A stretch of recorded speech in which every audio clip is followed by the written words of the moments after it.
Non, je me fiche de qui il prétend être. Il n'a rien à faire ici. Il est dangereux. Vous ne voyez pas ce qui se passe.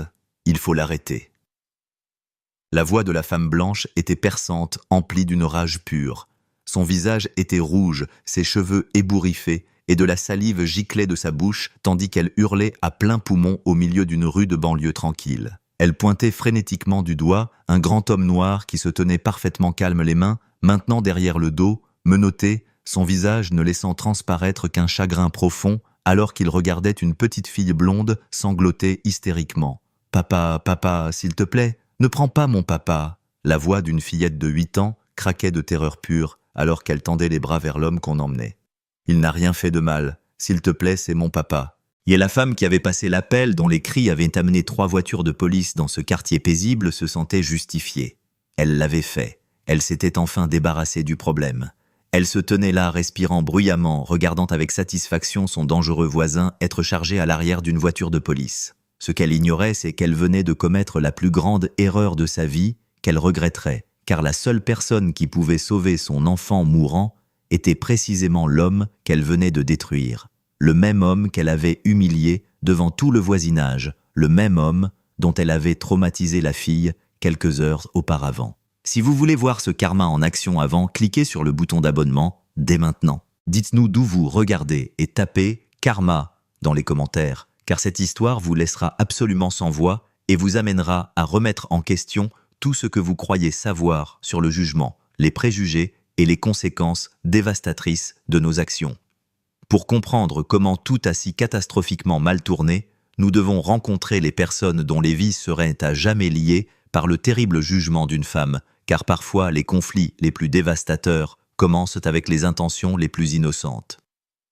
Marcus Williams avait 38 ans, et si vous le voyiez marcher dans la rue, vous pourriez faire des suppositions. Avec sa taille de 1,88 m, sa carrure puissante et ses bras couverts de tatouages complexes, il pourrait paraître intimidant pour quelqu'un qui ne connaît pas son histoire.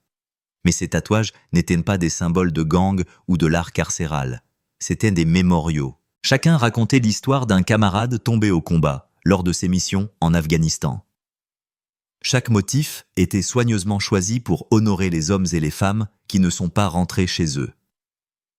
Et parmi ces hommages se trouvaient des symboles de son autre vocation, des symboles médicaux, des dessins d'enfants, des dates marquant les vies qu'il avait sauvées en tant que l'un des chirurgiens traumatologues pédiatriques les plus compétents du pays. Marcus avait récemment emménagé à Willowbrook, un quartier de banlieue huppé où les maisons étaient immaculées, les pelouses manucurées et les valeurs foncières astronomiques. Il n'avait pas déménagé là-bas pour se montrer ou prouver quoi que ce soit. Il y avait déménagé pour 2 raisons simples, le district scolaire était excellent et sa nouvelle maison n'était qu'à 12 minutes de l'hôpital pour enfants, ce qui signifiait qu'il pouvait y arriver plus vite lorsqu'une vie d'enfant était en jeu. Mais Marcus ne vivait pas cette vie seul. Courant dans leur nouvelle maison, explorant chaque pièce avec l'enthousiasme que seul un enfant de 8 ans pouvait manifester, il y avait Sophia Williams. Avec ses cheveux blonds éclatants, qui captaient la lumière du soleil et ses yeux bleu cristal qui pétillaient de curiosité. Sophia était une joie pure sous forme humaine. Elle était artistique pétillante et voyait le monde à travers le prisme de possibilités infinies.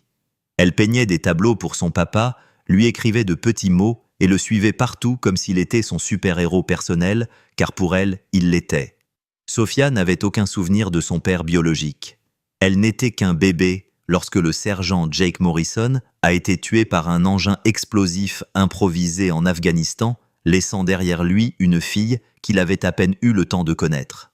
Mais le meilleur ami de Jake, Marcus, avait fait une promesse sur le corps mourant de son ami. Il avait promis d'aimer cette petite fille comme si elle était la sienne, de la protéger, de lui donner la vie que Jake aurait voulu qu'elle ait. Et Marcus avait tenu cette promesse chaque jour pendant 8 ans. L'adoption légale avait été finalisée lorsque Sophia avait 2 ans et elle n'avait jamais connu d'autre père que Marcus. Elle l'appelait papa parce que c'est exactement ce qu'il était. Elle avait son nom de famille, son amour inconditionnel et sa protection féroce. Le fait que sa peau soit pâle et la sienne foncée, que ses cheveux soient blonds et les siens noirs ne signifiait absolument rien pour aucun d'eux. L'amour avait fait d'eux une famille et c'était tout ce qui comptait. Mais tout le monde ne le voyait pas de cette façon. 3 maisons plus loin de leur nouvelle